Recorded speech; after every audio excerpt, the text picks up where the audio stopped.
This year was very complicated in terms of being a worker in Ukraine. Totally, we woke up in our different cities and faced the bombs and missiles shelling around, and immediately starting to help one another, not only the union members but other workers, to relocate from the dangerous places to more safe place, and with the basic needs that you never expected will arise. Of course, some of us were prepared because of warning, the troops are coming, and those who were prepared took to their cars, to their houses, those who were not prepared.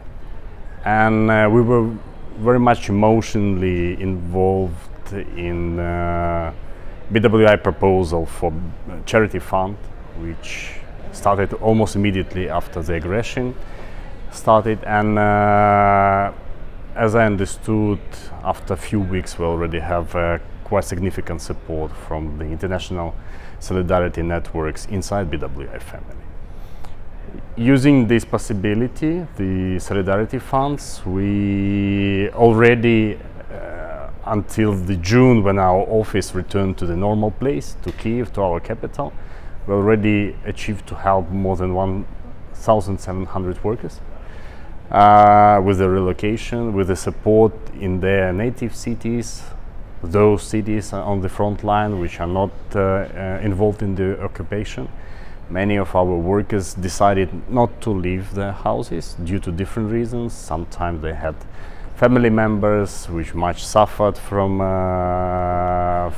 the aggression. Sometimes they decided to not leave their children and grandparents. Sometimes, with other reasons, they didn't mention to trade union.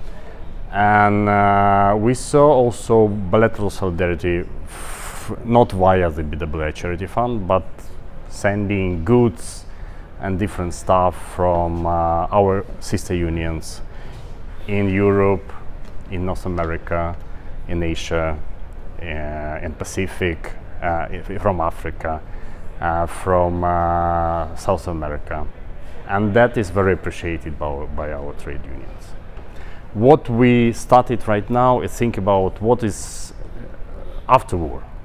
The situation like right now on the battlefield looks like Ukraine is slowly, with a big blood, with a big loss of lives of soldiers and civilians, but moving forward to squeeze out the aggressor out our country.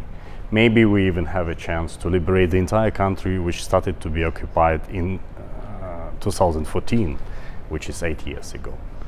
We started thinking how to rebuild the country. European Union is saying we will need, starting from $300 billion investment for just critical infrastructure and the basic needs of the residential housing. 300 billion euro or US dollars. This is 100 revenue of the construction sector in Ukraine pre-war. We will not have 100 years to rebuild the country and not build in nothing. That's why we see there will be big necessity of the qualified workforce to increase and enforce the sector in the nearest future. And that will be complicated. Half of our workers have lost their life and will lose their life in the battlefield. More than 15,000 members and former members are already mobilized for the military. Some of them will join families, 6 million women and children who left Ukraine starting from February. And that will increase a big tension. No one from abroad, at least nearest year, will decide to go to Ukraine to build and rebuild the country, because it's dangerous. It's dangerous not only due to shelling, but also due to mining, due to environment which exists right now in country. We will need a big investment in the qualified workforce, and that's why already in October PROFBUD, together with the employers, already started the union program of the micro skills training, not only for the members who relocated, but also for the other sectors workers. For example, we have more than 100,000 metal workers who lost their jobs because of destructed metal plants in the south of Ukraine, in the occupied area and even not occupied areas. To retrain them for the very basic needs, for example, maintenance of the windows, plumbers, electricians, who will be needed very immediately already right now to put windows on their place and to restart normal life and normal communication inside the residential buildings. We hope this program will not only provide this qualified workforce, but also bring us more contacts to the workers, which will be developed for the new membership for the Ukrainian trade unions.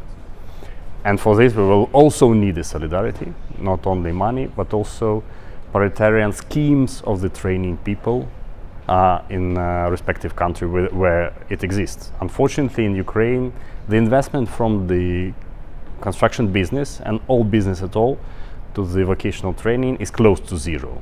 Some companies, of course, have their own training programs, but comparing with the entire amount of the graduates of the vocational training schools is close to zero. So it's mostly task of government, of Ukrainian government, to train young workers, and no one's saying about retraining grown-up workers who lost their working places in occupied areas. Thus, this solidarity is also needed. We call through the opening charity fund at BWI website, by PayPal or bank account transmissions, to invest in the BWI charity and the sustainable fund for the development of these training activities. Solidarity forever. Thank you, brother. Thank you, brother.